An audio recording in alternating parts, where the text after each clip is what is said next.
হাসনাত আব্দুল্লাহ, নাহিদ মাহিদ, এলসিবির নেতা যেগুলা আছে এদেরকে সংসদে এরা আগের যাবেন নাকি দিল কেরা? এই জিনিসটাই আমি বুঝলাম না।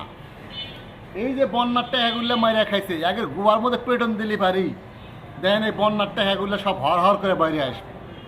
কত মানুষের গরিব মানুষের টাকাগুলো মারা খাইছে, এটা কি আপনারা খেয়াল করছেন? এদের কি আছিল? এরা রিক্সা ভাড়া দিতে পারে নাই কে? গাছ টালে খেতে যাওয়া হেরা 4 সালের টাকা বাকি রাখছে, এরা আবার বড় বড় কথা কয়। এটাই বুঝলাম না।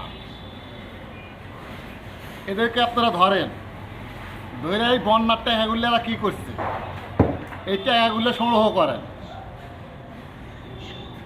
ভিডিওটা ভালো লাগলে অবশ্যই আপনারা কমেন্টে জানাই দেবেন আমাকে, দয়া করে। ভালো থাকবেন।